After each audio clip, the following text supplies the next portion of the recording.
അർച്ചന ചേച്ചി LLB സീരിയലിൻ്റെ latest promo റിവ്യൂയിലേക്ക് എല്ലാ കൂട്ടുകാർക്കും സ്വാഗതം. അച്ചുവിനും ദീപ്തിക്കും ഒരുപാട് ദേഷ്യം വരികയാണ് കേട്ടോ.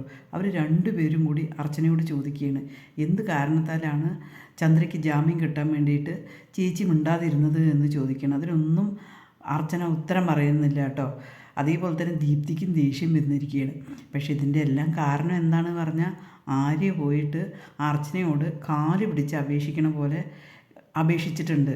എൻ്റെ അമ്മയെ ഒന്നും ചെയ്യരുത്, ആൻറ്റി വിചാരിച്ചെങ്കിൽ മാത്രമേ എൻ്റെ അമ്മയെ ശിക്ഷിക്കാതെ എൻ്റെ അമ്മയ്ക്ക് ജാമ്യം കിട്ടുകയുള്ളൂ, അതിന് വേണ്ടിയിട്ട് ആൻറ്റി ചെയ്യണം എന്ന് പറഞ്ഞ് കരഞ്ഞ് അപേക്ഷിച്ചിട്ടുണ്ട് കേട്ടോ.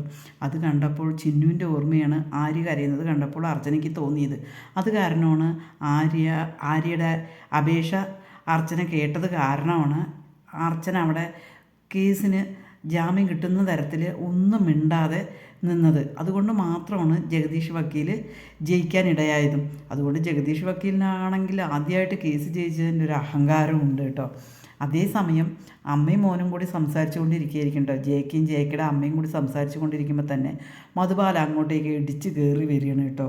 ഓഹോ, അമ്മയും മോനും കൂടിയിട്ട് ഇവിടെ സുഖമായിട്ട് താമസിക്കുകയാണ് അല്ലേ, അർച്ചനൻ്റെ സിമ്പതി പറ്റിയിട്ട് ഇവിടെ താമസിക്കാം, നിങ്ങളുടെ ഉദ്ദേശം എന്താണെന്നും എനിക്കറിയാം, പക്ഷേ ആ ഉദ്ദേശം ഒരിക്കലും നടക്കില്ല, അമ്മയും മോനും ഇവിടുന്ന് പോകണം എന്ന് പറഞ്ഞിട്ട് അവർ ഭീഷണിപ്പെടുത്തും പോലെ സംസാരിക്കണം കേട്ടോ. അത് കേൾക്കുമ്പോൾ ജയക്കയുടെ അമ്മ പറയുന്നുണ്ട്, നീ എന്തിനാ ഇവിടെ വന്നിട്ട് എൻ്റെ മോനെ വീണ്ടും വീണ്ടും ശല്യം ചെയ്യുന്നത്, അവൻ്റെ പാടായിട്ട് നോക്കുകയല്ലേ, നിനക്ക് പറ്റില്ല പറഞ്ഞിട്ടാണല്ലോ നീ പോയത്, അതുകൊണ്ട് നീ നിൻ്റെ വഴി നോക്കുക എന്നിങ്ങനെ പറയണം കേട്ടോ.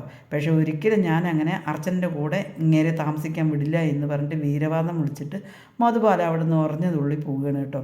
ഇതെല്ലാം കഴിഞ്ഞിട്ട് ജഗദീഷും രവിയും കൂടിയിട്ട് പോകുമ്പോഴേക്കും റൂം തുറന്ന് നോക്കുമ്പോഴേക്കും വിജയശങ്കറിന് കുറച്ച് ബോധമൊക്കെ വന്നിട്ടുണ്ടാവും കേട്ടോ. വിജയശങ്കർ എന്നിട്ട് ചോദിക്കും, കേസിന് പോകണ്ടേ എന്നെ ആരാ അവിടെ അടച്ചിട്ടിരിക്കുന്നത് എന്നിങ്ങനെ ചോദിക്കുമ്പോൾ ജഗദീഷ് വക്കീൽ പറയും, ജാമ്യം കിട്ടി, മേഡം പോയി, വീട്ടിലേക്ക് പോയി എന്നിങ്ങനെ പറയും കേട്ടോ. അത് കേൾക്കുമ്പോൾ വിജയശങ്കറിന് ആകെ എന്ത് ചെയ്യണമെന്ന് അറിയാതിരിക്കുകയാണ്. കാരണം വിജയശങ്കറിനെ അങ്ങോട്ട് പോവുകയോ വേണ്ടല്ലോ, ചന്ദ്ര ബാക്കിയുള്ളതെല്ലാം വിജയശങ്കറിന് കൊടുക്കും, അത് ഉറപ്പായ കാര്യമാണ്. ഈ ചാനലൊന്ന് സബ്സ്ക്രൈബ് ചെയ്ത് സപ്പോർട്ട് ചെയ്യുമോ?